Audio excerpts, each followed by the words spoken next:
Bismillahirrahmanirrahim. Assalamualaikum warahmatullahi wabarakatuh. Alhamdulillahi rabbil alamin. Wabihi nasta'in ala umurid dunya waddin. Wassalatu wassalamu ala ashrafil anbiya'i wal mursalin. Wa ala alihi wa ashabihi ajma'in. Amma ba'du. Nah, baik kawan-kawan sekalian. Pertemuan sebelumnya, di video sebelumnya kita telah membahas apa itu al-istifham atau kata tanya. Nah,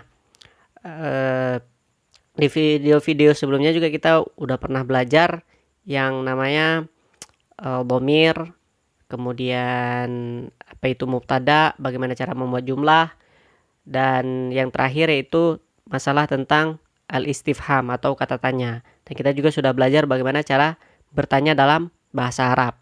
Nah, di video kali ini kita akan praktek lagi tentang yang apa yang sudah kita pelajari di video-video sebelumnya agar kawan-kawan lebih paham lagi dengan materi yang sebelumnya. Baik, bisa lihat ke papan tulisnya.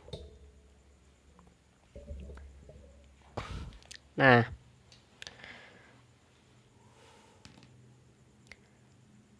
hadza qalamun wal qalamu alal maktabi. Nah, adik-adik sudah tahu kan apa itu hadza? Nah, ini artinya ditranslitkan dulu ya. Hadza qalamun. Ini pulpen.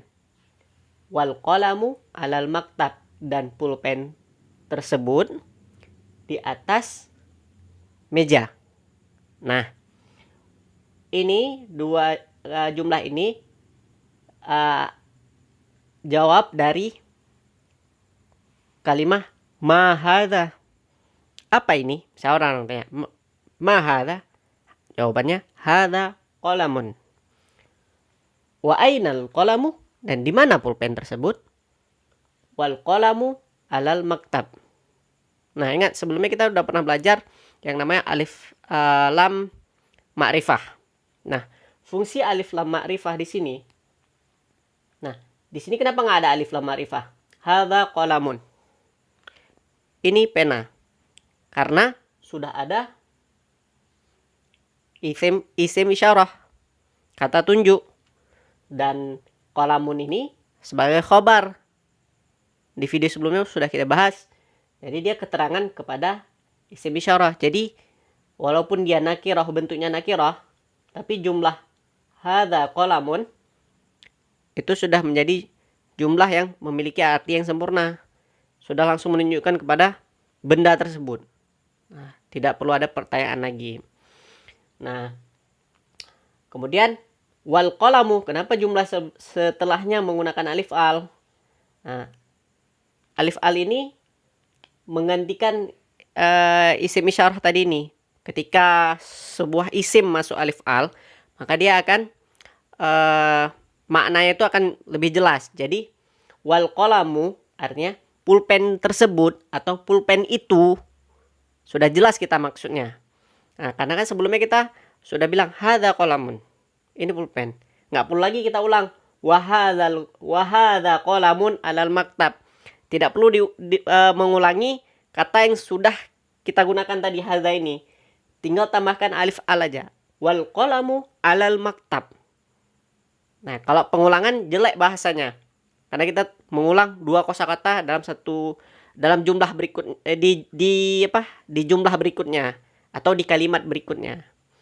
Nah, lebih simpelnya hadza qalamun wal qalamu alal maktab. Diganti kosakata lain.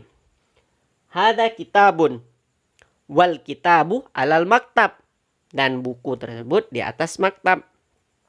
Nah, boleh diganti juga dengan kata-kata yang lain buat adik-adik. Kalau yang sudah hafal, misalnya hadza hasubun, ini komputer, kan? Wal hasubu alal maktab. Nah, dan komputer atau laptop di atas maktab. Nah, boleh ganti lagi kosakata yang lainnya, yang ininya boleh diganti lain. Nah, misalnya apa? Hatifun, handphone, hatifun.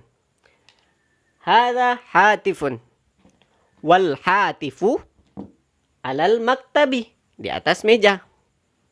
Nah, sudah. Terus kata selanjutnya, ana talibun. Itu juga ana domir. Ana talibun. Saya seorang pelajar atau siswa. Wahua tobibun. Dan dia dokter. Nah, ini juga dari jawab tadi. Man anta. Ketika ada orang tanya, man anta? Ana talibun. Wa man huwa? Huwa tobibun. Boleh juga nanti diganti. Man anta? Ana ustazun. Wa man huwa? Nah, tinggal disebutkan. Huwa sahibi. Bisa juga teman saya. Atau wa man huwa bisa diganti dengan muwazzafun, pegawai. Nah, jadi pertanyaan man ini bisa diganti dengan, misalnya bisa pertanyaan man anta ini bisa dijawab dengan nama kita atau dengan profesi kita. Tergantung konteks pembicaraannya sedang apa. Gitu. Nah, kemudian pertanyaan menggunakan apakah? Abaituka ba'idun minal madrasah? Apakah rumahmu? Baituka. Ini asal katanya baitun. Baitun. Baitun. Nah, di video sebelumnya kita juga telah bahas masalah dhamir muttasil. Dhamir yang bersambung. Dia selalu berada di akhir. Baitun. Tambah plus ka. Artinya ini kepemilikan. Rumahmu, bukumu, pulpenmu, milik seseorang, ataupun bukuku gitu,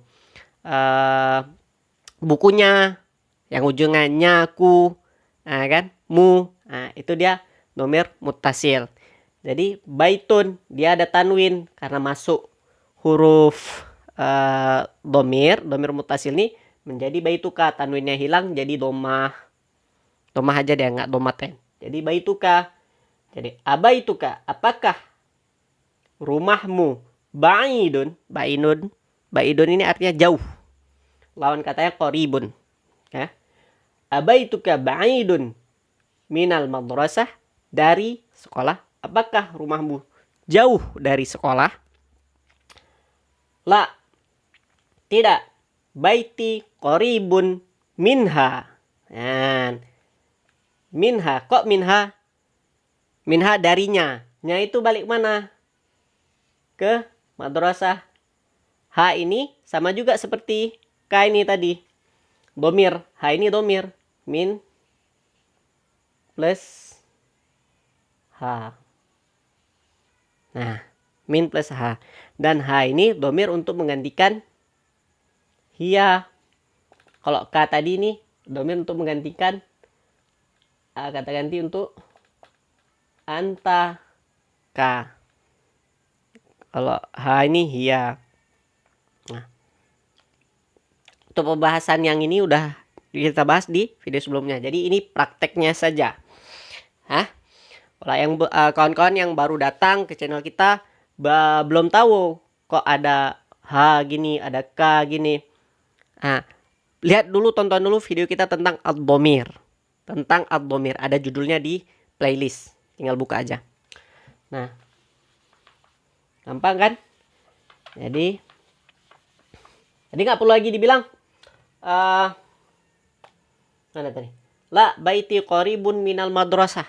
Panjang, kepanjangan, disingkat aja. Makanya itu gunanya kita belajar dhamir. Kita bisa menggantikan kata lain. Namanya aja dhamir itu kata ganti. Jadi dia mengganti kata. Harusnya di sini kita buat, masih juga kita mengulangi kata minal madrasati, akan tetapi dengan menggunakan pergantian dhamir sudah langsung mengerti, karena pertanyaan ini karena terikat dengan pertanyaan sebelumnya. Abaituka ba'idun minal madrasah? Apakah rumahmu itu jauh dari sekolah? La, baiti qaribun minha. Qaribun minha. Tidak, rumahku dekat dengan darinya, gitu. Nah, kemudian aina baituka, ditanya, di mana rumahmu? baiti wara al-madrasah. Nah, ini jawaban panjangnya. Baiti wara al-madrasah. Kalau mau singkat boleh juga. Baiti wara'aha. Rumahku di belakangnya. Nah, kalau memang pertanyaannya belum ada madrasah tadi, boleh dijawab dengan baiti wara al-madrasah. Boleh. Kayak gitu. Singkat aja deh. Pakai wara'aha. Hanya balik kemana? Ke madrasah tadi. Nah, jadi itu dia untuk latihan hari ini. Jadi insyaallah adik-adik sudah makin paham bagaimana penggunaan man. Nah, pokoknya man itu untuk lil akil, untuk orang, untuk menaikkan profesi, gitu kan. Kemudian pemakaian domir itu bagaimana. Nah, seperti tadi ini minal madrasah baituka baiti. Ini juga baiti. Baiti asalnya baitun. Baitun tambah domir ana, kan? Tapi yang mutasil yang bersambung. Kalau ini kan munfasil ananya. Yang itu ya. Nah, jadi baiti seperti ini. Nah, sebenarnya baitun ana, tapi dalam kaidah bahasa Arab itu salah. Jika ingin mengatakan itu rumahku, dzalika baiti gitu. Pakai domir mutasil yang bentuknya ya. Nah, buat adik-adik atau kawan-kawan yang belum paham bisa menanyakan di kolom komentar. Mungkin video kali ini cukup sampai di sini pembelajaran kita.